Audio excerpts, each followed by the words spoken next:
Taken wannan wa'azi tun farko shine bambancin musulunci da shi'anci. Mun yi bayanai dangane da ainihin wato menene musulunci, muka kawo nassoshi na alkur'ani da sunna annabi sallallahu alaihi wa alihi wasallama. Sannan muka fara kawo matsayin da ainihin manyan malamai na musulunci suka ainihin bayyana game da shi kanshi addinin musulunci, da kuma matsayin manzon Allah sallallahu alaihi wa alihi wasallam, da matsayin mutanen gidan shi, da matsayin ainihin sahabban shi, da kuma matsayin malaman musulunci tun daga alarammomi, makaranta, masana alkur'ani, da malaman hadisi, da malaman fikihu, da sauran malamai waɗanda suka tsaya tsayin daka domin su ga cewa sun kare addinin musulunci. Waɗannan bayanai da ne daga ƙarshe kaɗan daga cikinsu mun karanto su ne daga littafin al'aqidatu tahawiyya ta al'imamu ibnu abil izzi al-hanafi. A daidai wannan lokaci ne sai Allah maɗaukakin sarki ya saukar da ruwa, don haka sai muka saurara. A yanzu don mu ci gaba da bayyana menene musulunci, bari mu ji abin da Allah maɗaukakin sarki yake faɗi a cikin alƙur'ani, mu ji abubuwan da manzon Allah sallallahu alaihi wa alihi wa sallama yake faɗi a cikin sunna shi ingantacciya, domin zance mafi gaskiya shine littafin Allah. Shiryar da ta fita kowa ita ce shiryar Muhammad manzon Allah sallallahu alaihi wa alihi wasallam. Sharri da bala'i ya tattaru akan abubuwan da aka kirkiro su. Abubuwan da aka kirkiro su ba su sami gindin zama a musulunci ba, su ake kira bid'a. Ita kuwa bid'a bata ce.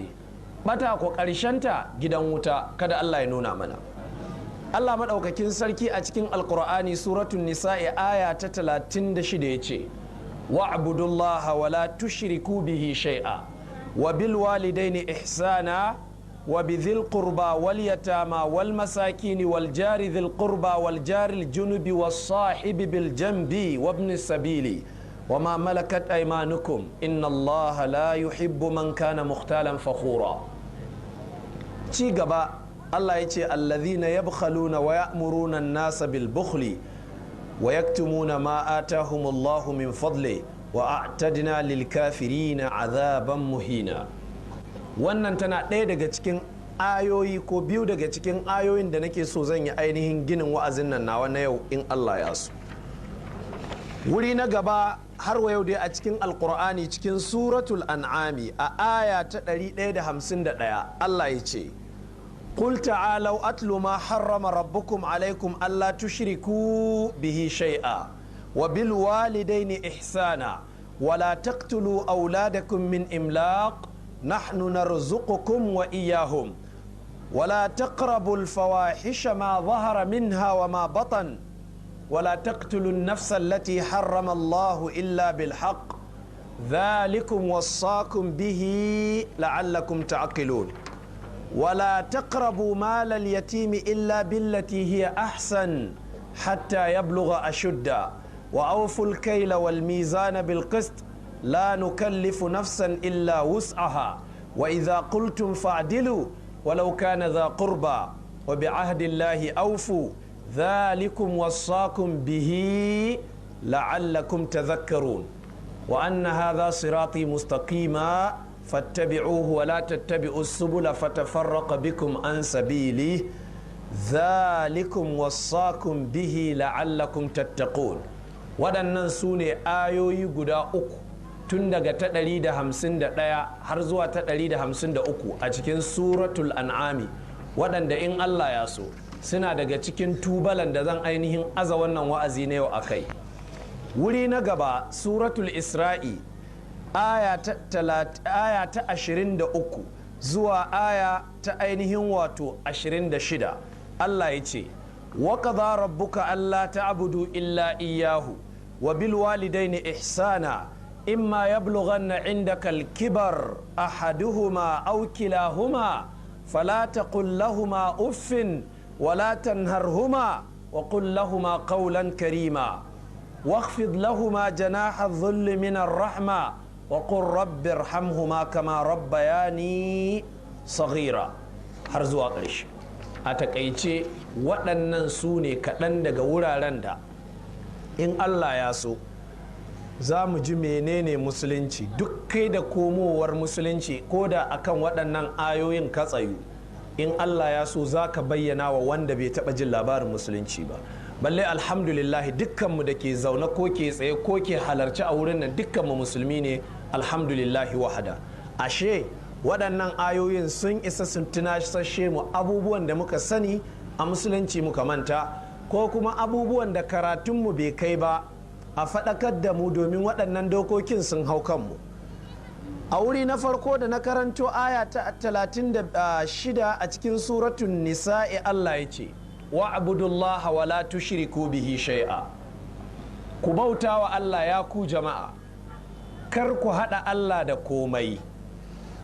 Wannan ainihin aya na daga cikin ayoyin alkur'ani da ke bayyana mana sirri ko hikimar da ta sa Allah maɗaukakin sarki ya halicci mu mutane da aljanu, kama inda cikin suratu zariyati Allah yake cewa wa ma khalaqtul jinna wal insa illa liya'budun, aljanu da mutane ban halicce su ba sai don su bauta mini. Allah maɗaukakin sarki ya ce ya ayyuhan nasu ubudu rabbakum alladhi khalaqakum wallazina min qablikum la'allakum tattaqun, ya ku jama'a ku bauta wa Allah ubangijinku wanda shi ya halicce ku, al'ummar da suka zo kafin ku shi ya halicce su, matukar kuka bauta Allah za ku zama masu tsoron shi. Waɗannan ayoyi da su da makamantansu suna tabbatar mana da cewa ashe tsantsar bautar Allah ita ce tauhidi. Tsantsar tauhidi shine bautar Allah. Babu yadda za a yi to ka bauta ma Allah sai ka kafirce wa duk wani nau'i na shirka, sai ka ƙaurace wa duk wani nau'i na tsafi ko bori ko bokanci ko rufa'ido ko dabo ko ainihin secret society ko cultism ko wani nau'i daga cikin nau'ukan da bauta ke shigowa ga wani wanda ba Allah ba. Domin ka'ida ƙur'aniya tana cewa wa man yakfur bit-taghuti wa yu'min billahi faqad istamsaka bil urwatil wuthqa lam fisama laha, wanda duk ya kafirce wa tagutu yayi imani da Allah hakika yayi riko da igiyar da babu yadda za a yi ta tsinke. Menene tagutu? Malamai suka ce at-tagutu huwa kullu ma ubida min dunillah, duk wani abu wanda ba Allah ba in aka bauta mishi ko aka bi shi ko aka yi mai biyayya, matukar biyayya irin wadda ake wa Allah maɗaukakin sarki aka yi mishi, wannan abu ya zama ɗagutu. Kai kuma da ka bi shi ka zama mabi ɗagutu. Yadda shi wannan abu in mutum ne ko aljan ya ji daɗi ya karɓi wannan ibada da kai mishi ya zama kafiri, kai kuma da ka bauta mishi ɗin babu shakka ka zama kafiri. Gwamnatin tarayya ce ta hana ka bin Allah, ta mulkin soja ko ta farar hula, sarkin gargajiya ne, mai gidanka ne a ma'aikata, mai gidanka ne mahaifinka, sirikinka ne, dagacin anguwa, hakimi, ciyaman ne, mata ce mijinta ya hana ta bin Allah sau da kafa, muridi ne shehin shi ya hana shi bin Allah sau da kafa, almajiri ne malamin shi ya hana shi bin Allah sau da kafa, a'a direba ne kai kake da wata tsohuwar mota saboda gyara har ka shagaltu ka ƙi zuwa ka bauta wa Allah, shago kake da shi na kasuwa ko ofis ko shagon ɗinki ko me kake da shi, duk abin da ya hana ka bauta Allah gaba ɗaya ko ya hana ka bautar Allah sau da ƙafa, sunan wannan abu ɗagutu. Musan wannan, don haka da Allah zai ce ka yi kaza, babanka ya ce kar ka yi wannan abin, in ka sake ka bi babanka akan wannan doka da ya baka wadda ta rushe dokar Allah, ubanka ya zama ɗagutu gare ka, kai kuma ka zama kafiri saboda ka bi ɗagutu. To sai Allah ya ce wa man yakfur bi ɗagut, wanda di ya kafirce wa ɗagutu, ya kangare wa ɗagutu, ya wa ɗagutu ƙememe wa yu'min billahi, sa'an nan ya imani da Allah, faqad istamsaka bil urwatil wuthqa lam fisama laha, haƙiƙa ya yi riko da igiyar da take mai ƙarfi ce, faufau ba za ta taɓa tsinkewa ba. To ƙa'ida kenan, ba zai taɓa yiwuwa ba kana bauta Allah kuma kana shirka, ba zai taɓa yiwuwa ba a ce wane musulmi ne kuma mushriki, babu wannan gaba ɗaya. Dan bai yiwuwa a ce wane soja ne kuma farar hula, ko zai yiwu? Ko dai zan cikakken soja ko cikakken farar hula amma ba mis, haka abin yake. To in muka gane wannan jama'a, saboda wannan haƙƙi da Allah yake neman mu da shi na mu bauta mishi, da Allah ku samu wuri ku zauna ku yan agajin nan, ku zauna ku natsu. Wannan aiki da Allah yake nema kowanne mutum balagagge ko aljani balagagge ya yi mishi na ibada, to sai Allah bai ban mu haka siddan ba, sai rinka turo annabawa. Allah ya ce wa in min ummatin illa khala fiha nadhir, babu wata al'umma sai da manzo ya zo cikin su. Walaqad ba'athna fi kulli ummatin rasula, hakika a cikin kowace al'umma sai da muka aiko da manzo. Mai manzon yake cewa ani ibudullah, cewa al'umma shi yake su bautawa Allah, wajtanibu taghut, kuma su nisanci taghut. Babu wata al'umma a Afirka ne ta yamma ko Afirka ta gabas ko Afirka ta tsakiya ko a kasashen Larabawa ko a kasashen Turai ko a wane yanki sai da Allah maɗaukakin sarki ya turo musu manzan. Ta iya yiwa ka ce to ai baka san manzo na yanki kaza ba, ai dan baka sani ba abin mamaki bane, domin annabinka da aka aiko maka shine Muhammad sallallahu alaihi wasallam, shi ma bai san annabawan duka ba. Allah maɗaukakin sarki ya ce minhum man qasasna alaika wa minhum man lam naqasus alaika. Hatta annabi ma akwai annabawan da an bashi labari, wasu shi ma bai taba jin labarin su ba. In ya zan annabi bai san kaza ba, kai dan baka sani ba dama waye kai? Shi ma da yake wani bai sani ba balle kai. Don haka tabbatar da wannan gaya al-kubra, babban manufa ta Allah, shi yasa sai Allah ya rinka turo annabawa ɗaya bayan ɗaya, manzanni ɗaya bayan ɗaya. Kowane manzo ya zo zai zo ne mutum ne mai mutunci a cikin al'umma, mutum ne ɗan babban gida, gidan da ake ganin su da daraja ta sama a cikin wannan al'umma, sai Allah ya tayar da manzo a cikinsu. Sannan shi ɗin in ya taso ba zai taso ya zama mai lalataccen tarihi ba kafin fara aikin manzanci. A'a, tun dama zai zama mutum ne mai nagarta, mutumin kirki. Don haka in ya zo yi maganan nan za ta naushi kowa, saboda in tubabban ɗan iska a yau ya zo ya tsaya zai wa 'yan uwan shi 'yan iska wa'azi, suna da iya samun hujja akan shi koda mai rauni ce, su ce to yaushe ka tuba. Amma in aka ce tun asalin shi dama nagari ne mai nagarta, to ba su da wata hujja akan shi. Saboda haka ya jama'ar musulmi, tauhidi shine abu na farko da ake shiga musulunci da shi, shine abu na ƙarshe da ka kafirce mishi za ka zama kafiri, ka yi tsalle ka fita daga cikin addinin musulunci. Kalma mafi girma ta tauhidi ita ce kalmar la ilaha illallah. Wannan kalma annabi sallallahu alaihi wasallama ya ce kalma mafi girma da ni da sauran annaba muka faɗi ita ce la ilaha illallah. Kalma ce wadda tun kafin annabi sallallahu alaihi wasallama ya zo duniyan nan ta fi kowace kalma girma. Allah maɗaukakin sarki ya beta a cikin alkur'ani ya ce kalimatu taqwa wa kanu a haƙƙa biha wa ahlaha. Kalma ce ta tsoron Allah, sahabban annabi sun cancance ta, kuma tasu ce su yan la ilaha illallah ne. Ita ce kalmar da zarar yanzu kafiri ya faɗe ta da gaske ya zan musulmi, da zarar musulmi ya ƙaryata ta da gaske ya zan ainihin kafiri. Me yasa muka ce da gaske? Dan da kafiri zai faɗe ta da wasa bai zan musulmi ba, dan da za a tirsasa musulmi ya kafirce mata ko ya zage ta bai zan kafiri ba. Ita ce kalmar da mutum zai faɗi yayin da ya zo mutuwa, ya zan ya cika da imani, ya zan duk irin ɗauki ba daɗin da aka yi sai ya shiga aljanna komai daren daɗewa. Ita ce kalmar da annabi ya tallanta ga wani mutum daga cikin kafirai waɗanda ya shanya rayuwar shi kafirci yake, amma ranar da ya zo mutuwa annabi ya tsayo a kan shi ya ce kai ba za ka ce la ilaha illallah ba? Ya ɗaga kai ya dubi mahaifin shi ya ce atai abal qasim, kai ɗa'a ga baban qasim, yana faɗin la ilaha illallah. Sai aka zarara, annabi ya miƙe yana cewa godiya ta tabbata ga Allah da Allah ya kwace shi daga wuta, a nemo jama'an musulmi a yi mishi sallah. Yanzu kun ga tun da yake bai taɓa sallah ba, tun da yake bai taɓa azumi ba, bai taɓa zakka ba, duk wani aiki da ake kira da suna musulunci bai taɓa yi ba, amma minti ɗaya da ya rage mai zai bar duniya ya faɗi kalmar la ilaha illallah gashi ya tabbata ɗan aljanna. Wanda mai yiwa kai da ɗaɗɗan musulmi iyaye da kakanni da za ka mutu yanzu ƙarshen ta sai an yi gwagwarmaya kafin ka shiga aljanna. Me yasa? Saboda akwai kaima tare da kai. A cikin hadisin Bukhari annabi ya ce wa sahabbai, jama'a kun san matsiyaci, kun san fallasashe wanda asirin shi ya tonu? Suka ce wanda bai da kotaro ya manzon Allah, wanda bai da dinare bai da azurfa, bai da kwandala bai da Dutch mark bai da pound sterling bai da kaza kaza kaza.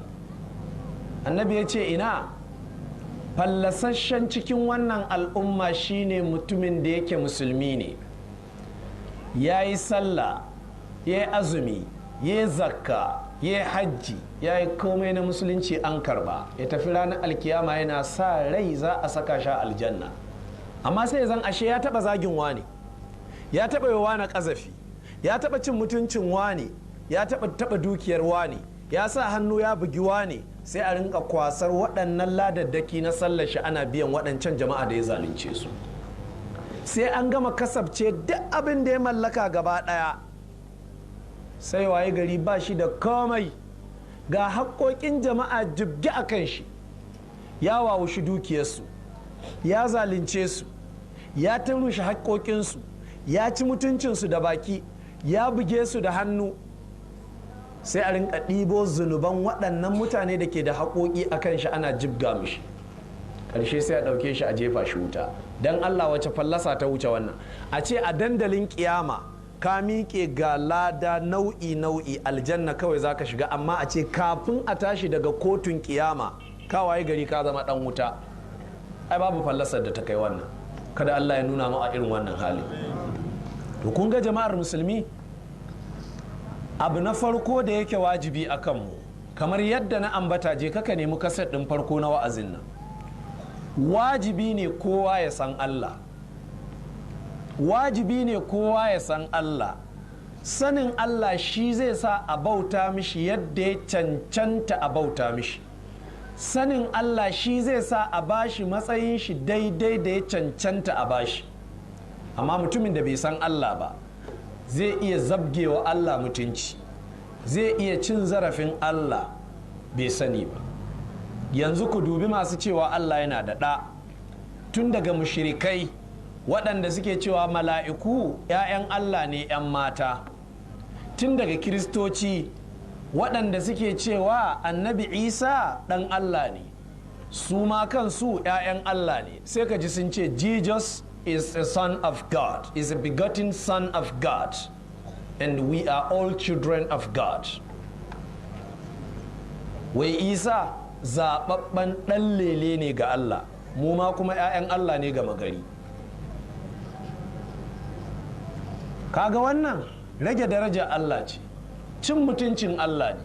Yahudawa kuma suke cewa Uzairu ɗan Allah ne. Allah maɗaukakin sarki ya ƙaryata su gaba ɗaya, ya kafirta su, ya ce laqad kafara alladhina qalu inna Allaha huwa almasihu ibn Maryam. Waɗannan da suka ce Allah shine almasihu ɗan Maryam sun zama kafirai. Wani wuri laqad kafara alladhina qalu inna Allaha thalithu thalatha. Waɗanda suka ce Allah ɗayan alloli uku ne sun zama kafirai. Masu aƙidar Trinity of God, they are nothing but disbelievers. Sun kafirce wa Allah. Allah Allah, Isa Allah, sannan kuma Allah the Holy Ghost. You must be liars. Waɗannan maganganu da suka yi wa Allah zafi, sai Allah ya ce takadu samawatu yatafattarna wa tanshaqqu al-ardu wa takhirru al-jibalu hadda an da'u lir-rahmani walada وما ينبغي للرحمن أن يتخذ ولدا إن كل من في السماوات والأرض إلا آتي الرحمن عبدا. yace duk sanda aka ce Allah yana da ɗa sai sama te kamar te bindiga ta fashe. Kun ga ko ba abin da ke fasa sama sai abu ɗaya, shine mai tashin kiyama. Ma'ana sai sama ta ji ita ta shirya yanzu ma duniyar ta wargaje tun da an ce Allah na da ɗa. Watan shakkul ardu, ƙasa ma ta zante kamar ta ɓaɓɓarke. Wata khirrul jibalu hadda, duwatsu su kamar za su gangaro su turmishe masu irin wannan bakar magana. Me yasa? An da aulin rahmani walada. saboda an yi wa Allah sharri, an yi wa Allah ƙazafi, an yi wa Allah bakar magana, an ci mutuncin Allah, an ce Allah yana da ɗa. Sai Allah ya ce in kullu man fis samawati wal ardi illa atir rahman abida, babu wata halitta da ke sama ko ƙasa sai ya zan ranar kiyama zai je gaban Allah a matsayin bawan Allah. don haka Allah ya ce lan yastankifa almasihu an yakuna abdan lillah walal mala'ikatul muqarrabun. Annabi Isa fa da ɗai ba zai taɓa jin kunyar a ce mishi bawan Allah ba. Hakan nan mala'ikun nan da ke kusa da Allah su Jibril da Mika'il da makamantansu ba wanda zai kyamaci a ce mishi bawan Allah. Wanda duk ya kyamar a ce mishi bawan Allah sai Allah ya kaskanta shi. To rashin sanin Allah yana kaiwa mutum ya kwashe wa Allah daraja. To wajibi a san Allah jama'a. To sanin Allah babu wata hanya sai an zaunar da kai an koyar da kai ilimin tauhidi. Ilimin tauhidi kuma kamar ilimin science ne. Ilimin science akwai dan primary school da ake karantar da shi primary science, a karantar da shi health science da sauran health kaza kaza. In ya tafi secondary a koma ana karantar da shi physics, chemistry, biology, abu ya ƙara sama. In ya tafi university fa a koma ana koyar da shi engineering, pharmacy, medicine da makamantansu. Duk menene wancan ilimin ne da aka fara koya mishi tun yana primary 4 zuwa 5 zuwa 6 ana kiran shi primary science, health education. Yanzu shine ya haɓaka har ya zama ana kiran shi engineering, electrical ne, mechanical ne, menene koma dai. To haka tauhidi yake. Ana karantar da mutane tauhidi ne da gwargwadon yadda suke. Yara ƙanana waɗanda ke islamiyya za a fara koyar da su ne su san Allah. Man rabbuka, waye ubangijinka, sai a koya wa yaro ya san cewa Allah ne ubangijin shi. A nuna mai kyakkyawar aƙida game da Allah maɗaukakin sarki. Allah ɗaya ne, ba shi da abokin tarayya. Me yiwa ya ce maka malam ban gane me ake nufi da abokin tarayya ba. Sai ka ce yanzu wannan wandon naka zai yiwu kana saye da shi kuma a ce wani ya zo ya shiga? Kaga zai ce a'a, wato kai kadai kake sa wandon nan ba zai yiwu ku haɗa kafa da wani a cikin wandon ka ba. Sai a ce to kwatankwacin haka Allah shi kadai ake bauta, ba a haɗa shi da kowa. Ai kaga zai gane wannan misalin ko? To haka ake karantar da shi. Yana girma ana ƙara azamai tauhidi. To in ya girma sai a rinka ɗibo mishi ayoyin alƙur'ani da hadisan annabi ingantattu ana koyar da shi. To hanya kadai kenan da ake sanin tauhidi. Duk wata hanya saɓanin wannan ba zai taɓa yiwa mutum ya san tauhidi ba. To da muka kauce wannan hanya a shekarun baya a ƙasar nan sai muka waye gari ba a san tauhidi ba. Sai muka gada a karatuttukan zaure ana cewa an ka karanta tauhidi ya maka yawa za ka ce babu Allah, saboda za a ce maka Allah baya sama baya ƙasa, baya gaba baya baya, baya gabas baya arewa, baya kudu baya ainihin arewa, baya gabas baya yamma. To ƙarshe me ake so a ce maka? Babu shi kenan. To don haka sai a ce to tsaya nan, in kai zurfi za ka ce ba Allah. To yaushe za a ce tauhidi ya tauhidi kuma sai da ka gama cika kuma sai ka ce ba Allah? Ina ma'anar tauhidi? Babu tauhidi jama'a. Yaushe za a ce mutum ya yi karatun fiƙihu ya yi fiƙihu kuma wata ran sai ce alwala ƙarya ce? Sai mu ce na'udhu billahi min fiqhin yajurruna ila fisqin. Sai mu ce Allah ya tsare mu daga fiƙihun da zai ja mu zuwa ga fasikanci. To kun ga jama'a, wallahi a zage ana karantar da tauhidi. Tauhidi shine haƙƙin da Allah yake nema a kanmu. Matukar kai tauhidi, in aka tashi kiyama duk gwagwarmaya, duk ɗauki ba daɗi sai ka shiga aljanna. Haka manzon Allah sallallahu alaihi wasallam ya ce. Bukhari da Muslim suka ruwaito hadisi sahihi daga sahabi Mu'adh dan Jabal. Mu'adh ya ce wata rana manzo Allah ya goya ni akan jaki muna tafiya. Muna cikin tafiya sai manzo Allah ya ce kai Mu'adh, ka san haƙƙin Allah akan bayi? Ka san haƙƙin da bayi ke da shi kuma akan Allah? Ya ce Allah da manzon Allah suka sani. Manzo Allah ya ce haƙƙin da Allah yake nema akan bayan shi shine su bauta mishi, kar su haɗa shi da kowa. Yanzu wannan maganar da ni ake, da kai ake, da ke ake, da ku ake, da kowa ake. duk wanda wannan magana ta isa kunnan shi to da shi ake ya bauta wa Allah shi kadai, kai ya hada Allah da kowa. Ka taba yin tuntube wa ka kira Allah, to ka zama muwahhidi, ka zama mai tauhidi. Amma kana gabza tuntube ka kira Shehu Usmanu ko Shehu Bello ko Shehu wane ne ko wane ne, ka yi shirka. Abinda ake nema da kai ka ce astaghfirullah, domin waɗannan mutanen da kake kira, Allah ya ce innal ladhina tad'una min dunillahi ibadun amsalukum. Ai waɗannan da kuke kira din nan waɗanda ba Allah ba, su ma bayin Allah ne. Shehu Usman yaya aka ya zama shehu? Ai shehu ba sunan shi bane, sunan shi Usman. Me yasa ya zama shehu? Shehu ai daraja ce, professor kenan. Me yasa ya zama shehu? Biyayya Allah. Inda mai sabon Allah ne ba zai zama shehi ba. To innal ladhina tad'una min dunillahi ibadun amsalukum. Waɗannan da kuke kira din nan waɗanda ba Allah ba kuke bauta musu, bayin Allah ne irin ku. Don haka ya rage maka, ko ka ci gaba da ainihin kiransu ko ka daina kiransu, ka koma Allah kaɗai za ka kira.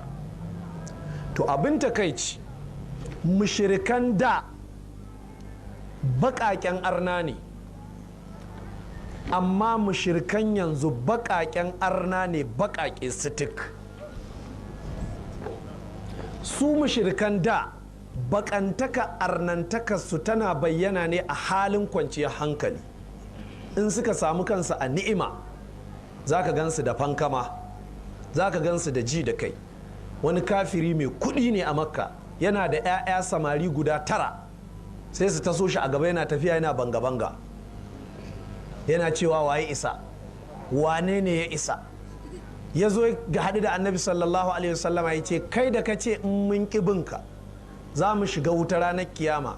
Ya ce a ƙaddara ma kiyama gaskiya ce, ya ce kaga waɗannan za su tsaya mu. Ya ce kuma ina da dukiya. Wannan magana da ya faɗa Allah ya ji zafinta, don annabin an gaya mai bakan magana baya rama, Allah ke rama mishi.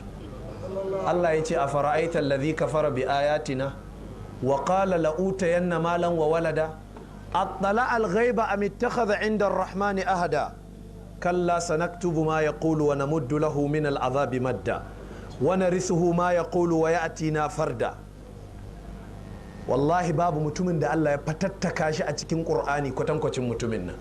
Allah ya ce baka ga wannan mutum ba da yake da'awar cewa wai ranar kiyama 'ya'yan shi da dukiyar shi za su tsaya mishi. Allah ya ce ga tambaya a mai attala al-ghaiba, ya leko gaibu ne kiyama, ya leko ta ne, ya yi forecasting na kiyama, ya hasashi kiyama, an nuna mai kiyama ne tun kan ayi, balle ce ya ga matsayin shi, ya yi kafirci a nan duniya kuma a kiyama ya tashi ya zama dan aljanna. Ya leko kiyama ne, am ittakhadha 'inda ar-rahmani ahda, ko ko alkawari suka yi da Allah cewa ya yi kafirci kuma Allah ya saka shi a aljanna. Allah ya ce kalla, da ɗai ba ɗayan biyu, sanaktubu ma ya ƙulu. Allah ya ce duk abubuwan da yake faɗi sai mun rubuce su, wa namuddu lahu min al'azabi madda, azaba kuma za mu faɗaɗa mishi faɗaɗawa, wa narisuhu ma ya ƙulu. Duk dukiyar da 'ya'yan da yake alfahari da su za mu bar mishi su a nan duniya, wasu za su gaje su, wa ya atina farda, zai je gare mu yana tilo matsiyaci. Jama'a ladabi ake a gaban Allah. Wallahi ba a ka gaya wa kowa bakan magana da sauki, amma wallahi Allah ladabi ake mai. In kai ɗaya in yi fata-fata da kai to shi kenan ka tashi aiki. Saboda haka jama'an musulmi, matsalar tauhidi matsala ce mai matuƙar muhimmanci. Ita ce babbar hanyar sanin Allah, kuma shi tauhidin babu yadda za a san shi sai an je an koyi alƙur'ani an koyi hadisi. Shi kuma ƙur'ani da hadisi yana da malamai waɗanda su suka san shi tun daga karanta shi da fassara shi da fitar da ma'anar shi. To matuƙar ba a koya a wurin waɗannan ba sai an samu tangarɗa. Duk mutumin da ya ce yana da wata hanya da zai fahimtar da mutane tauhidi ba ƙur'ani ba ba hadisi ba, wallahi a ce ƙarya yake. Kamar mutum ne ya ce ka zo zan koya maka, za ka zama medical doctor, ƙwararren likita, amma ba za a koya maka physics da chemistry da mathematics da biology ba. Ina 'yan boko, kuna jin zai yiwu? Ba zai taɓa yiwuwa ba. Faufau abokance a ce za a mai da kai medical doctor ko injiniya amma a ce ba za a koya maka waɗannan muhimman darussa waɗanda suke da alaƙa ƙawiyya, dangantaka mai ƙarfi da wannan karatu ba zai taɓa yiwa ba. Zai taɓa yiwa a ce za a koya maka kafintanci amma ba ruwanka da ƙusa, ba ruwanka da guduma da zarto. Zai yiwu? Kaga kowa ya gane misalin kenan. Yawwa, to shi yasa sai Allah ya ce to ku bauta mishi, kar ku haɗa shi da komai. Jama'a, duk mutumin da matsala ta same shi ya je wurin boka ya yi shirka. Ka taɓa zuwa wurin boka ko ɗan duba ko ɗan bori a ce za a duba maka, kaga ana zana ƙasa ana girgiza kai, ana zana ƙasa ana girgiza kai, wallahi kai ka san ɓadda kai za a yi.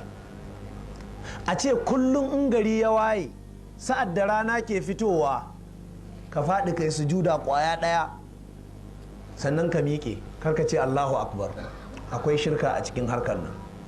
A ce je ka siyo bakin rago mai harara garke ka yanka shi ta baya, kakka ambaci sunan Allah, ka taro jinin ka kawo, wannan jini da shi za a zo a yi maka rubutu ka je ka sha. A ce je ka samo jaririn nan a zo a datsa kanshi ana wani surkulle, a ce ka zazzage jinin jaririn nan a jikinka. Duk waɗannan hanyoyin tsafi ne. A ce mace ta je ta taro jininta na haila a zo a rubuta mata alƙur'ani, ta je ta samu tsokan nama, ta wanke ainihin wato wannan tsokan nama a cikin wannan ainihin rubutu da aka yi da jinin haila, ta saka a cikin farjinta ya kwana, gari ya waye ta dafa ta ba mijinta ya ci, wai za ta mallake shi. Wannan shirka ce jama'a. To dan Allah, me laifinmu da muka ce wannan ba kyau? Me laifinmu? Amma sai a ce mun tashi mun zagi musulmi. Duk wanda ke yin wannan billahi lazi in musulmi ne to George Bush ma musulmi ne. Babu musulunci a cikin wannan harka jama'a. Alƙur'ani littafin Allah, a ce ka mai da alƙur'ani izu 60 ya zama maka slippers, ka sa 30 anan 30 anan, ka taka ka shiga ban ɗaki ga zikirorin da za ka rinka duk buƙatar ka za ta biya, wai sai a ce ka tuba daga baya. Ka je ka kaɓa rawanin sarkin garinku, in ya faɗi buƙatar ka ta biya sai ka ce ranka ya daɗe na tuba. Zai yiwu?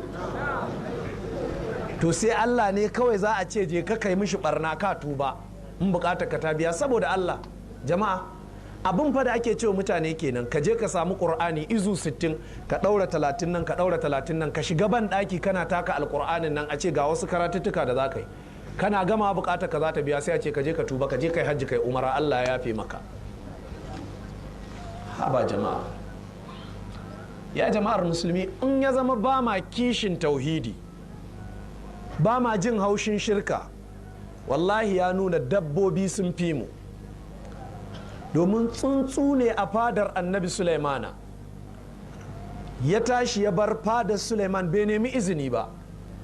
Annabi Sulaimana kuma saboda sarauta yana cikin tafiya kawai sai ya zaman shi a rana, saboda sarauta nan da nan tsuntsaye sai su sauri, sai kowa ya sauke fuffuken shi, sai a harhaɗa a waran ka ya daɗe rumfa. Sarauta ce da ƙasaita kawai. Ya zauna kawai, an zo an yi mishi rumfa, zakaru ne suwaye, sai ga rana na hudo mishi, ya daga kai sai ya ce maliya la'ar alhuda-huda, ina alhuda-huda, ya aka yi, am kana min algha'ibina, ko ya tafi bai nemi izini ba ne? Ka san fada akwai gulma. Nan da nan aka ce ta ranka ya daɗe, dama ya rena ka, ai kan mu faɗi ne ka ce mun cika gulma. Alhuda-hudan kuma a ranka ya daɗe, ai yau dai ka gani dai ranka ya daɗe, gashi dai mu kowa sa fuffuke amma ka kana shan rana saboda shi ya gudu. Nan da nan sai Suleiman ya fushi, ya ce wallahi sai na yanka shi, sai dai in ya zo da jawabi. To shi duk wanda ya san zaman fada, in ka san kayi laifi dama kana zuwa sai ka zo da magana mai kyau. Don haka yana dira fada ya san an riga an haɗa mai munafunci. Da ya zo alhuda, nan da nan annabi Suleiman ina ya ce ina ka je, sai marmaza ya ce inni wajadtum ra'atan tamlikuhu wa utiyat min kulli shay'in wa laha arshun azim. Nan da nan sai fata-fata da zuciya annabi Suleiman ya ce ranka ya daɗe, wani abu ne zuwa ne na ga wata mata mai ƙasaitaccen sarauta, ba abin da bata mallaka ba a duniyan nan na sarauta, tana da wani ƙasaitaccen gado ba kama taɓa ganin shi ba. Nan da nan sai kuma annabi Suleiman ya ji duk zuciyar shi ta narki, yanzu ba magana a yanka alhuda-huda ko a yi kaza ko a yi kaza, to yanzu sai yaya za a yi, to ita ma a mallake ta. Duk sarki haka yake so, in ya ji wani ya fi shi to so yake ya mallaki wannan sarkin.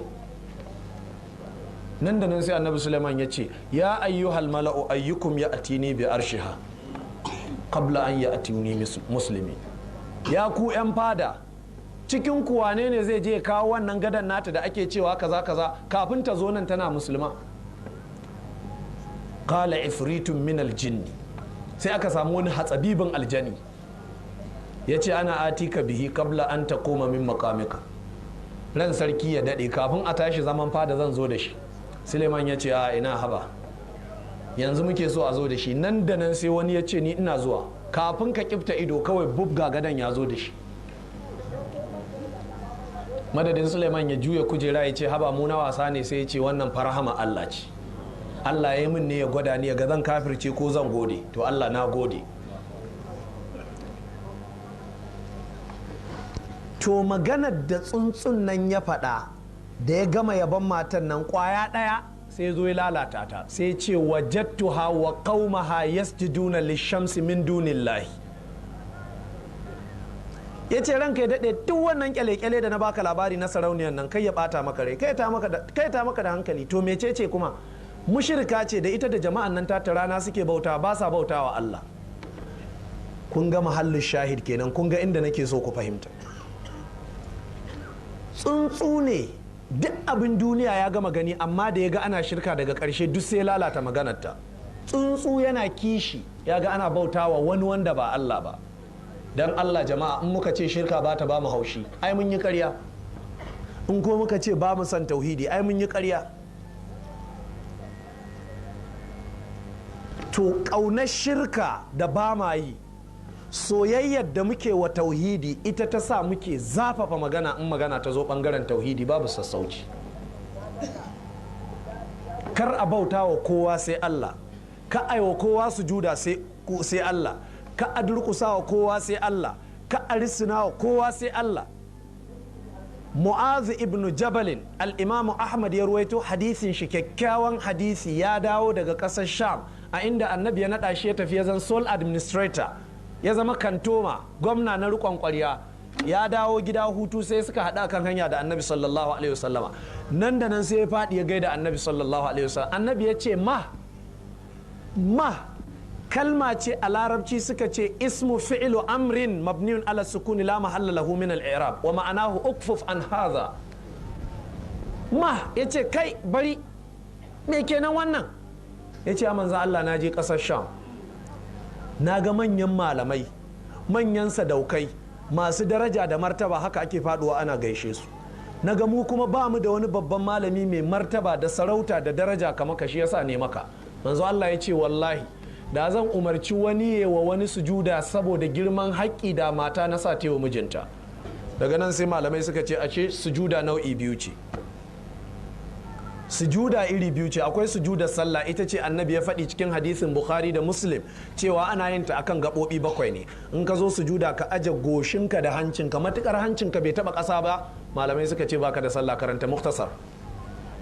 Duk sanda ka zo, duk gayunka, duk turaren da ka fesa, duk basilin da ka mulke jikinka ranar juma'a, Allah ya sa baka zo da dadduma ba kuma masallaci ya cika, sai ka turbuɗa goshinka a cikin ƙasar nan, hancinka ma sai ya shiga. Matuƙa hancinka bai shiga ba, aka ce babu sujuda, babu sallah. Don haka sujuda ta sallah a yi ta akan goshi da hanci abu ɗaya, tafukan hannaye guda 2 3 kenan duk da goshi, sannan guyawu 5, sannan gefen yatsun kafa 7. To wannan sujudar sallah kenan, dole sai ta kammala akan haka. Amma sujuda ta gaisuwa, ta girmamawa, durƙuso, sunkuyo, ruku'u, lissinawa, duk wannan sunan shi sujuda. To duk wanda ka zo gaisarwa in kai mishi haka to ka yi shirka. Ku karanta alkur'ani, Allah maɗaukakin sarki da ya tashi umarnin bani Isra'ila ya ce udkhulul baba sujjadan, in kun tashi shiga kofar kasar ku shige ta kuna masu sujuda. Kana jin Allah na nufin su shiga suna goga goshin su a ƙasa? Duk malaman tafsiri, fara tun daga Jallalaini har Raddul Adhan har Ibn Kathirin har kowane tafsiri, suka ce ma'anar sujudi huna, ma'anar abin da ake nufin sujuda a nan shine ai al-inhina'u, ku shiga garin kuna masu rissinar da kanku.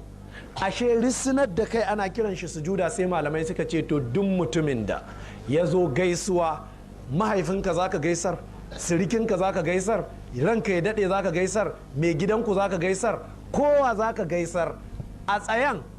In ka ɗan rissina aka ce ka yi shirka, to yanzu ya za a yi kenan? sai kai mai sallama ka miƙa mishi hannu sai ku gaisa, sai zunubanku su kakkaɓe gaba ɗaya. to ba wannan ce izalar gaskiya ba? a raba ka da shirka, a haɗa ka da tauhidi? tunda an ce kakka rissina, kakka durƙusa, to sai ka ce me zan yi? sai annabi ya ce in ka haɗu da mutum musulmi kuka yi hannu kuka gaisa, zunubanku sai su kakkaɓe baki ɗaya kamar yadda bishiya busassa take kakkaɓar da ganyenta da rani. hadisi ne sahihi, sahihin hadisi yana cikin sunan tirmidhi. to musulunci kenan jama'a. cewa ba za ka yi hannu da ɗanka ba dattijo, me ya zafi? ɗanka ka ce ba za ka yi hannu da shi ba? abin da ake so ka koya mishi yaya ake, yadda in ya fita kai ya kuskure, ko ka san ɗanka ya kuskuren addini ko rayuwa duk laifi na kanka a addinance da rayuwa? to so ake kafin ɗanka ya fito waje a miƙo mishi hannun dama ya miƙo na hagu saboda bai iya ba, tun a gida kai ka fara koya mishi. gari ya waye ya zo gaishe ka, baba ina kwana, sai ka miƙa mishi hannu ka ce assalamu alaikum. amma wai cewa wayan ana hannu da manya wai yaro zai tsimbire, a ina ko ka karanta wannan da Allah? saboda Allah.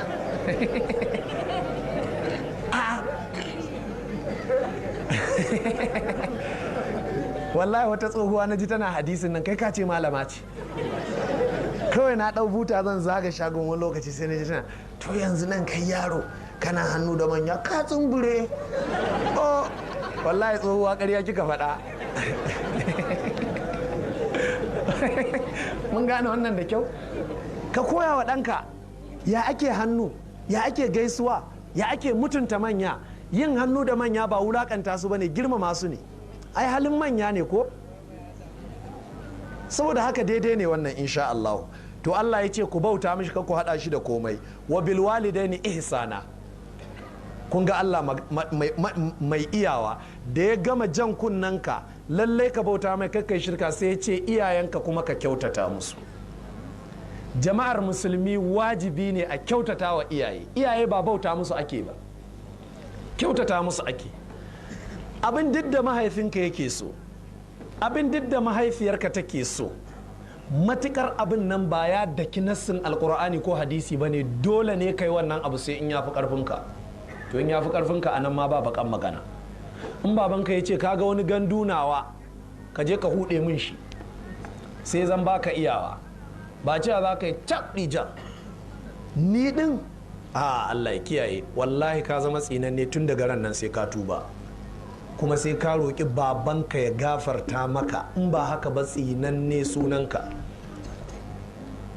a sai ka ce to zan yi iya ƙoƙari na, amma ina ga kama abin zai gagare ni, ina ma da a haɗa ni da wani. in ya ce je ka dai kai sai ka tafi, inda ƙarfinka ya ƙare sai ka tsaya. jayayya ce ba a so.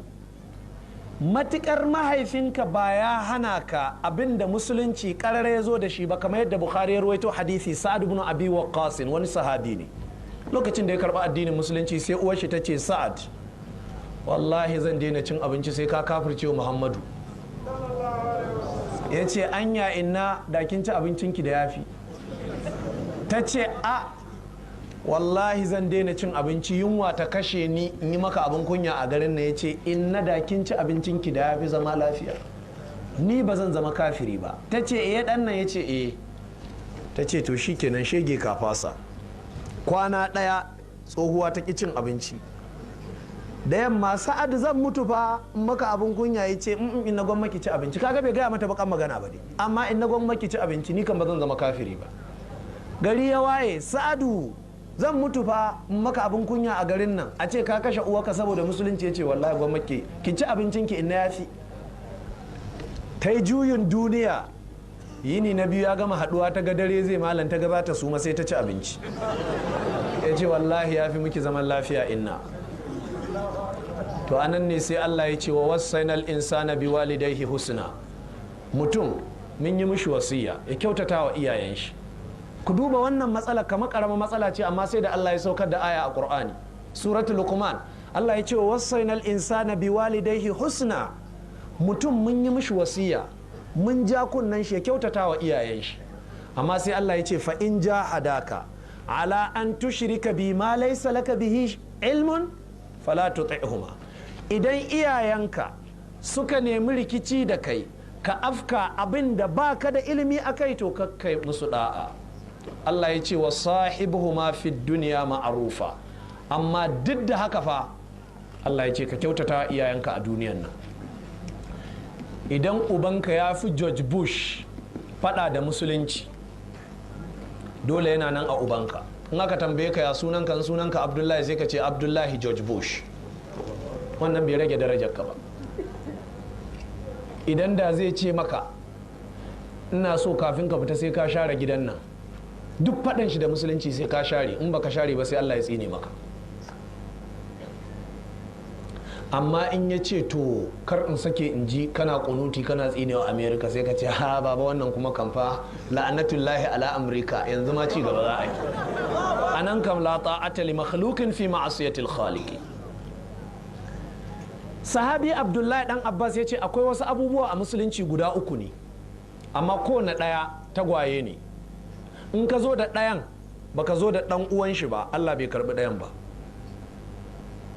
Sallah yar uwar tagwayen takarta ita ce zakka. Duk inda kai sallah zakka ta hau kanka kaki to sallah ka ta ɓaci. Zakkan nan ka koda zakka fidda kai ce, domin zakka da gwargwadon yadda kake da gwargwadon haka take farlanta a kanka. Na daga cikin haƙoƙi masu ƙarfi a musulunci ai zakka, domin ko mahaukaci ne ya mallaki dukiyar da ta kai ai mata zakka dole sai a yi. A nan haukan shi ba zai sa zakka ta faɗa a kan shi ba. Jariri karami da bai balaga ba da zai zanya gaji dukiya daga mahaifin shi ta cancanta a yi mata zakka dole sai an yi. Amma kaga ba zai sallah ba, ba zai azumi ba, amma dole a yi zakka a dukiyar shi. To duk sallah ka sai ka yi zakka. Zakka kuma zuwa za ka yi ka zauna malamai su karantar da kai ya ake zakka. Ba wai kawai ka tashi son zuciya ka yi yadda kake so ba. In ka mallaki abin da ya kai nisabi ya cika shekara guda dindi, aka ce sai ka raba shi 40, ka ba da 1/40, sauran 39 ka rike sai Allah ya kai mu baɗi. Misali a ce naira 40,000 misali nake mana ta kai nisabi, to sai fa ka aje naira 40,000 tun daga rana irin ta yau sai ta kai baɗi yau, sannan za ka cire naira 1,000 rakka bayar. Amma wallahi wani sai ya shiga wuta. In kana da akuya sai ka tara awaki 40 a shekara, sannan fa za ka ba da ɗaya. Idan a ce misali masara ce ka noma buhu 10, sai ka gyara ta cap ta shiga buhun nan, sannan sai a ce to ka ba da ɗaya ka rike 9. In ka noman rani ne da ka kai kana yayyafawa da hannunka, 9 ɗin nan da rabi za ka rike ka ba Allah rabi. Kuma in ka ba Allah wata gona, Allah za a je a shuka mishi? Suwa za a ba? Yan uwanka za a ba, soyayya ta karu. Duk mutumin da ya ɗibi zakka ya baka sai ka ji kana ƙaunar shi kamar mahaifinka. In raƙumi kake da shi sai ka haɗa raƙuma 5 a shekara, sai a ce ka ɗauki bunsuru guda ɗaya ko akuya ɗaya ka bayar. To duk mutumin da ya sallah sai ya yi zakka. Sallah da zakka to tagwaye ne. Sannan biyayyar Allah tagwaye ce da biyayyar manzon Allah sallallahu alaihi wasallam. Allah maɗaukakin sarki ya ce wa ati'ullaha war rasula, ku bi Allah ku bi manzon Allah Muhammad sallallahu alaihi wasallama. Duk yadda kake bin Allah sai ka hada da biyayyar manzon Allah sallallahu alaihi wasallam. Na uku, duk irin yadda ka kai ga bautar Allah, in baka kyautata iyayenka bautarka ta lalace. wa qada rabbuka alla ta'budu illa iyyahu wa bil walidaini ihsana. Allah ya hukunta lallai ne ku bauta mishi, yadda Allah ya ce dole ku bauta mishi kuma dole ku kyautata wa iyaye. Galibin waɗanda ke gabana nan kusa da ni galibi matasa ne, ma'ana da dama iyayensu na nan da rai, amma muna rayuwa a wani zamani yanzu da ake wulakanta iyaye. to in ka wulakanta iyayenka da sunan boko ƙarya kake, boko bai ce ka wulakanta iyayenka ba don mu 'yan boko ne. In ka wulakanta iyayenka da sunan addini ƙarya kake, addini bai ce ka wulakanta ba, mu ne masu wa'azin addini. Kai kuma duk inda kaga ɗanka na wulakanta ka saboda ya boko, kakka ce boko ne ya ja, don haka ba za ka sa ƙanin shi ba. Duk inda kaga mutum yana zafin addini yana wulakanta ka, ya ce saboda addini, a'a ba addini ne ya ce ba. Gashi dai Allah cewa ya wa abudullah wa la tushriku bihi shay'a wa bil walidaini ihsana, ku bauta wa Allah kar ku yi mishi shirka da ko menene, iyaye kuma ku kyautata musu. Wa qadara rabbuka alla ta'budu illa iyyahu wa bil walidaini ihsana. Allah ya zartar da doka babu canji, dole ku bauta mishi, iyaye kuma dole ku kyautata musu. To duk mutumin da ya ce addini yake yana wulakanta iyayen shi, to ba irin namu addinin ba. Jama'a musulmi ku san wannan. To kai kuma uba ka ketare haddin da aka baka, ka je ka rigimto abin da ba haƙƙinka ba, ka ce dole sai an baka, sai kai bindiga ka fashe. Kamar kwallon tarki ne, duk yadda kake so ya haske ka bashi a gwargwadon wutar da bature ya ce a bashi.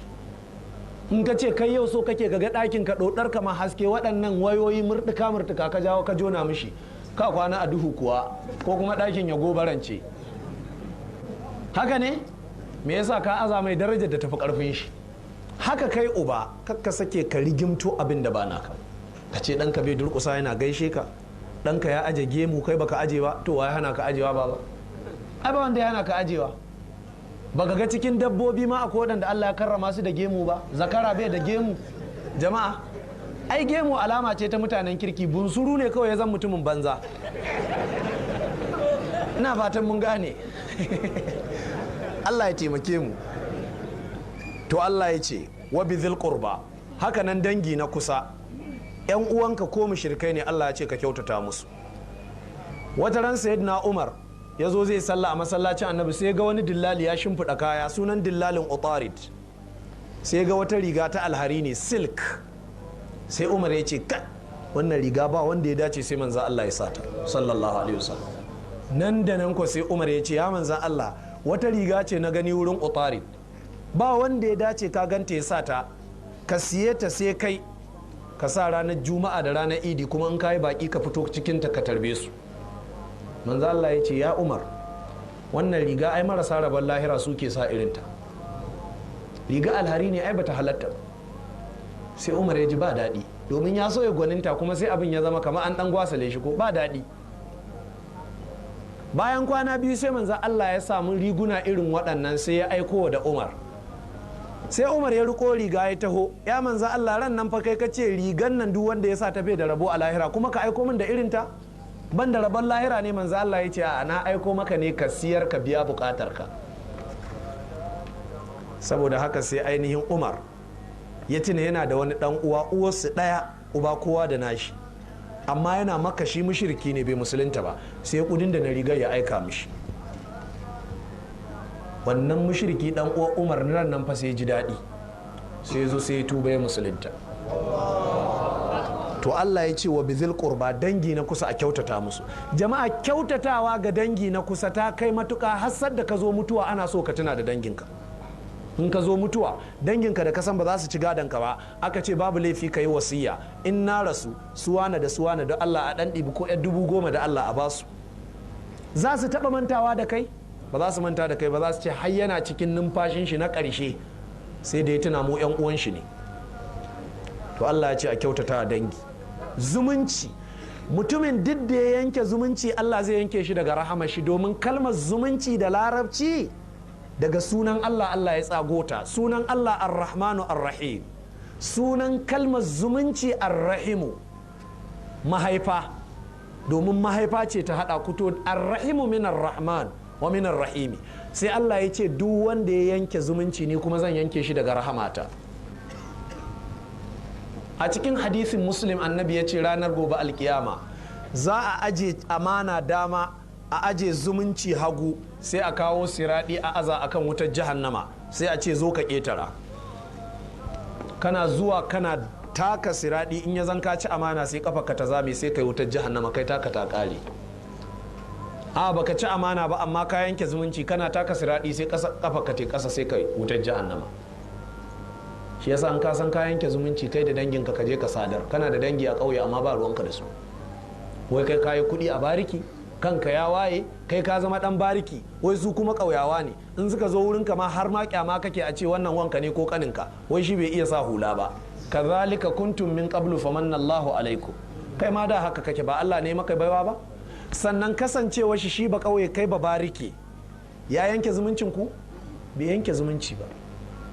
Ka kwashi 'ya'yanka ka kai su wurin danginka, ka je ka nuna su waɗannan 'ya'yana ne, wannan kai da ka gani to kanina ne, don haka daga yau kawo za ka rinka ce wannan, wance da ka gani da ni da ita ga yadda muke, duk ka sadar da zumunci, ka saka 'ya'yanka cikin dangi.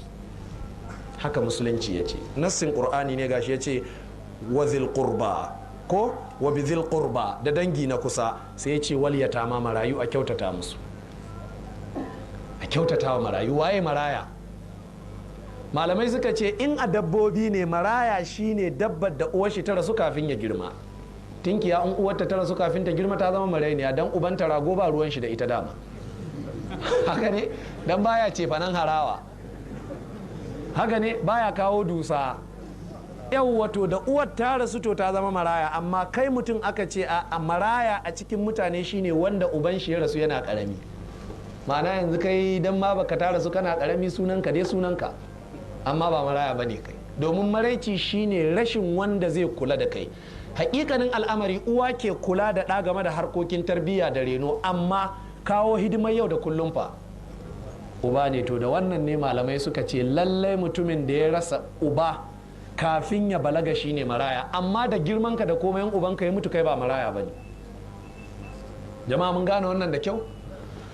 To ya jama'ar musulmi, Allah ya kawo mu wani zamani na cin amanan marayu. Sai wanka ya mutu uwa ɗaya uba ɗaya, ya bar maƙudan dukiya a hannunka, amma sai ka turmushe saboda 'ya'yan marayu ne. To Allah maɗaukakin sarki dai ya ce a kyautata wa marayu. To yanzu fa ma maganar kyautatawa da ake, ana nufin kai daga aljihunka ne ka ɗiba ka kyautata wa maraya, ba wai ka turmushe tashi ba. In ka turmushe tashi to ba ka da bambanci da wanda ya tasa wutar jahannama a gaba yana haɗiɗiya. Allah ya ce innal ladhina ya'kuluna amwalal yatama zulman innama ya'kuluna fi butunihim nara wa sayaslawna sa'ira. Lallai masu cin dukiyar marayu da zalunci to ba abin da suke ciwo cikin su sai wuta, kuma za su shige ta gobe kiyama. Saboda wani yana rike da maraya, yana kasuwanci da dukiyar maraya, ba za a ci ya ci dukiyar maraya ba, saboda yana ci ne da gwargwadon wahalar da yake. To Allah maɗaukakin sarki ya ce wal masakin, da talakawa, a kyautatawa talakawa. Mai mulki ne kai, mai sarauta ne kai, sarautar gargajiya ce, mulkin siyasa ne, mulkin soja ne, Allah ya baka arzikin kuɗi ne kai, a'a wani abu Allah ya aza a hannunka, ka kyautatawa talakawa. Kyautatawa talakawa ya kasu fanni fanni. Yanzu don Allah jama'a, yau kamar kwanaki 4 zuwa 5 da talakawa muka samu wuta, ba ma jin daɗi. Akwai tsohuwar da take tana nan, ba ta da ɗa ba ta da jika, ba ta da cin yau ba ta da na gobe, kai kuma kana nan da dukiya baka san yadda za ka yi da ita ba. Yanzu wannan tsohuwa da za ka rinka bi lunguna-lunguna irin cikin dogon Baucin nan, cikin Marmara, cikin Daurawa, cikin Muciya, kana zakulo irinsu kana ba su abinci, a gyara musu ɗaki, a sai maganin sauro, a sa musu, a yi musu fenti, wallahi mai yiwa hanyar aljannar ka kenan baka sani. Sayyidina Umar halifan musulmi ne, ba fa shugaban kasa ba, ya fi karfin shugaban kasa, saboda zamanin Umar duk duniya sai ta zama a karkashin mulkin shi, amma dare baya bacci, sai ya samu wani dan majalisar shi sai ya dauke shi sai su fara yawo, shi sai ya tsaya a daidai kwanan nan yana sallah, shi kuma Umar sai ya rinka shiga lunguna yana kekkewayawa. In ya ji wannan tsohuwa ba ta yi bacci ba sai ya kwankwasa mata sai ta bude, inna lafiya, ai kudin cizo ne, sai ya tsaya ya share mata, ya zuba hodar kudin cizo, yi mata shimfiɗa, tana makyarketar wuta ya kawo ya hura mata ta ji ɗumi, sannan ya lullube ta ya ce to Allah ya ba mu alheri. Aikin da yake ke halifan musulmi. Wataran wani ya ce ranka ya daɗe, da rana baka yi bacci ba, baka zauna ka huta ba, da daddare baka yi bacci ba. Ya ce da rana in ne bacci ko na huta aikin ofis zai lalace, to da daddare fa ya ce talakawa za su galabaita ba hutu, don haka sai dai kawai kailula da annabi ya sunanta musu siesta, dan baccin rana, ana dan abin nan kawai dan yi luhu shine baccin kawai, amma wai ya kwanta yana bacci minal mahadi ilal lahadi tun daga farkon dare har karfe 9 sai kwanan kokon yara na bari sannan ya tashi. Ina sahabbai ba su yi wannan aikin ba. Yana kwance cikin jini zai mutu fa, wani saurayi ya zo ya nemi shi fadanci, yana ran kai daɗe aikan kai kayi ta, ka rayu a musulunci ga mutuwar shahada ka, ya ce kai yaro kai shiru, ya ce kai can umar ya shiga uku ranar kiyama, ya ce ina ma da zan tashi ranar kiyama babu yabo babu fallasa, ya ce da na more. Karga manta Umar fa Bukhari ya ruwaito hadisi sahihi cewa annabi ya ce ya taba shiga aljanna ya ga kankareren gidan Umar, har ya ga matar Umar na alwala a kofar aljanna. Annabi ya ce sai neman maza na wuce, sai Umar ya fashe da kuka, ya ce me yasa? Ya ce saboda na san kana da kishi, karka ce na ga maka mata kafin ka ga abokan. To jama'ar musulmi, a taimaka wa talakawa. Ina masu son tazarce 'yan siyasa, ina masu son su fito sababbin 'yan takara, ina waɗanda suke neman su samu sarautar gidajen iyayensu, mahaifinka na mai anguwa ko dagaci ko hakimi, ko kana son ka zama gwamna ko shugaban ƙasa ko menene, wallahi inna hasa ta kunu na damatan yawmal kiyama. Wani ya zo ya ce ya manzan Allah ka naɗa kowa mukami, wani an bashi darakta, wani famsek, wani minista, ni kuma ba a bani komai ba. Manzan Allah ya ce kai ka daina neman shugabanci, ya ce wallahi duk wanda ya shugabanci sai ya rena kan shi ranar kiyama.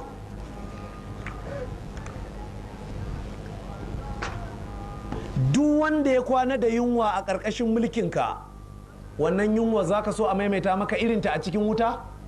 To ka sanya za ka wadata shi da abinci. Duk wanda ya kwana bai da lafiya, irin wannan rashin lafiya, ciwon kai ko maruru ko ɗan kakkare ko menene, za ka yadda Allah ya maka irin shi a wuta? Kuɗin da ake turo maka ko kuɗin da kake karɓe hannun jama'a ka kyautata musu da shi. Sardauna ya yi mulki a ƙasar nan na siyasa, amma don Allah yau waye zai nuna mana ma'aikata kaza ya ce ta Sardauna ce? Babu. Wannan dattakun ya kiyaye mutuncin Sardauna. A yanzu in an ce Sardauna baka ganin bambancin sunan da sunan mahaifinka, kuma baka taba ganin shi ba sai a hoto. Ba wani abu ne mulki ba, shine kyautatawa talakawa. Kyautatawa talakawa kuma ga mai mulki dole ne, amma nan fa ana maganar haƙoƙin musulmi ne da ke kan sauran jama'a. Allah ya ce duk musulmin da ya san yana bautawa Allah, baya shirka, to ya kyautatawa iyayen shi, ya mutunta dangi, talakawa kuma ya taimake su. Akwai shiri da NTN network suke sawa kullum da safe, from the grassroots.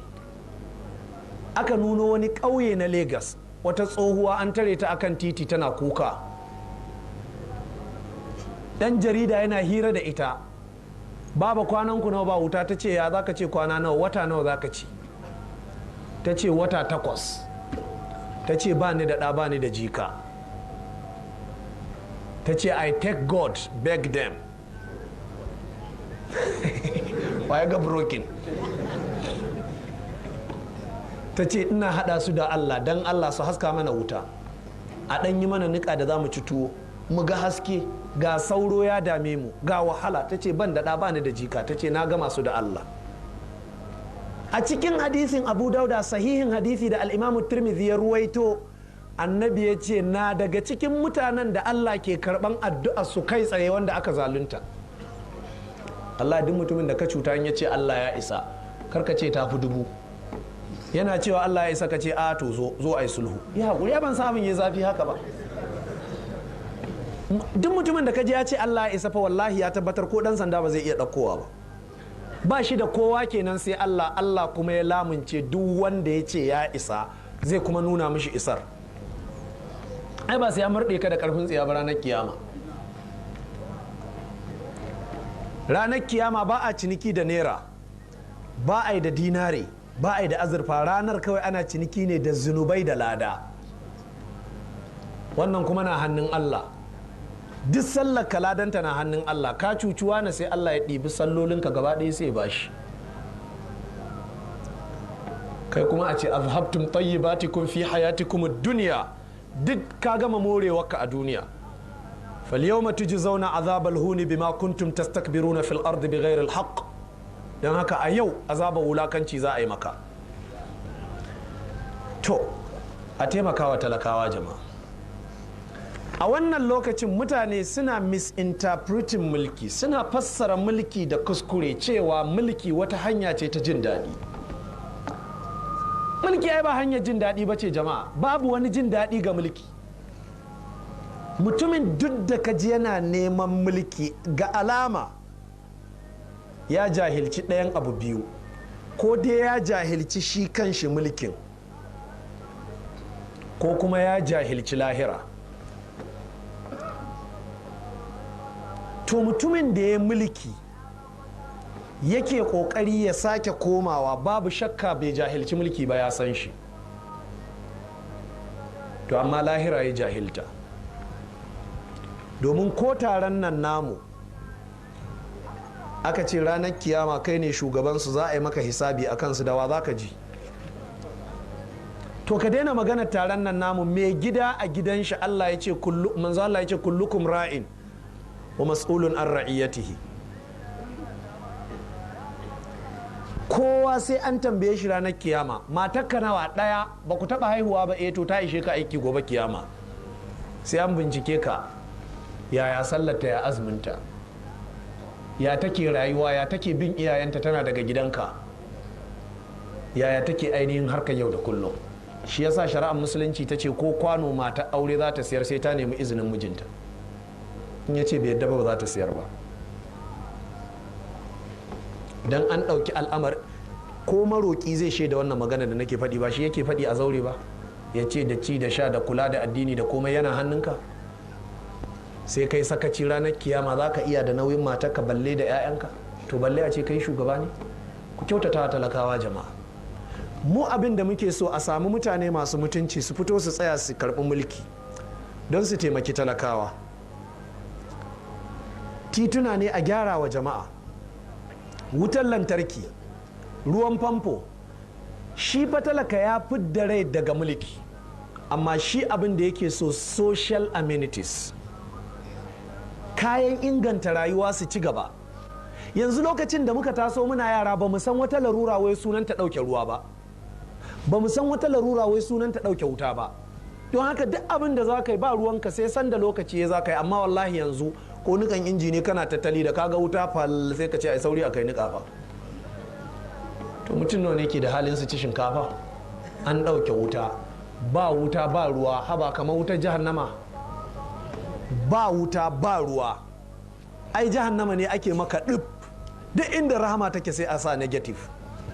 To jahannama kenan. To ba wuta ba ruwa ba kuɗi, ba shi yasa kaga ɗan abu kaɗan sai a fara yaƙi ba? Ka shiga gida matarka ta ce ba a sai kaza ba, ka ce to ga naira 50 a siya, sai ta ce to ai ba a samu niƙa ba ma. Sai ka ce baka da kuɗin shinkafa, sai ta ce to ita kuma ba za ta yi sulfe ba, ita ba ta gada ba. Ka fito ta wuya na damun ka, sai kuma wani ya tare ka, wani ran nan fa baka biya kudin alayyahu ba. To ba sai yaƙi ba? Shi yasa sai ga ɗan abu bai kai yaka ba sai a fara yaƙi. Allah ya kiyaye. Allah maɗaukakin sarki ya ce wal jari dhil qurba, da kuma dangin makwabci na kusa. Makwabcinka na kusa ko arne ne ka kyautata mishi.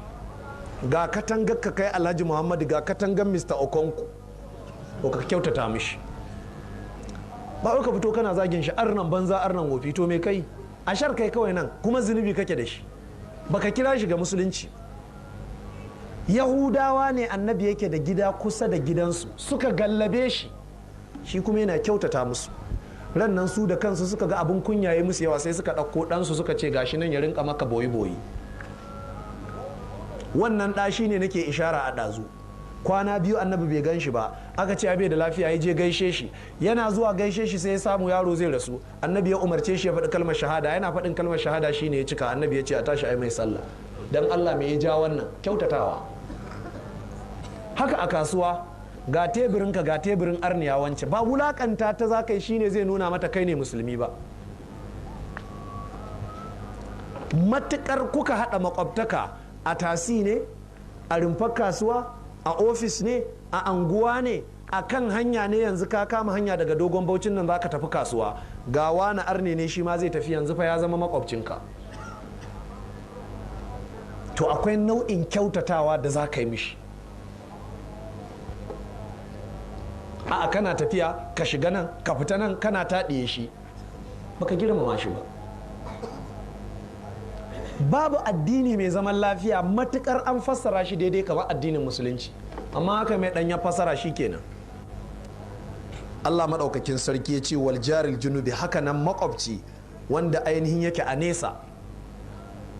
Yanzu mutumin da yake nan dogon bauchi da mutumin da yake hayin ojo, babu shakka makwabtan juna ne, amma akwai nisa. To akwai nau'in haƙƙi na mutunta shi, saboda kuna makwabtaka, kuna zaune gari ɗaya. Duk wani abu da zai zaunar da ku lafiya a garin nan dole ka neme shi.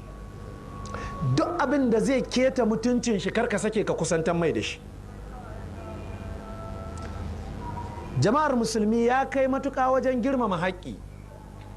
Manzo Allah ya ce duk mutumin da ya kwana a ƙoshe, makwabcin shi ya kwana da yunwa, ba mumini ba ne.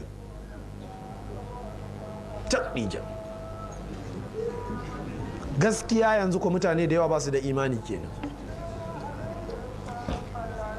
Domin yanzu ina son kusan ba duka gida ne ake abinci ba, so uku, so biyu ma, kai so ɗaya ma wasu ya gallabe su. Kai ku a ci a gidanka a batse, a je a zubar da sauran a dustbin. Kaga yaro yana tsagula haka, yana tsagula, wai shi ya ƙoshi ba. Ko kuma ranar sallah ka yanka kaji ko rago, ana gidan haya, ga ɗaki ga ɗaki, wani shi bai samu ya yanka komai ba. Me ya kamata ko dai tun yana ɗanye a bashi, ko kuma in an soya a yi marmaza a yi tarayya da shi wajen ci, yadda kuke ci shi ma ya ci, a miƙa mishi. Yadda ɗanka zai ɗauko ƙafar kaza ya fito da ita, kasan ya ƙariya sai ta ce manzo Allah kaga 'yar tsokar da muka, sai manzo Allah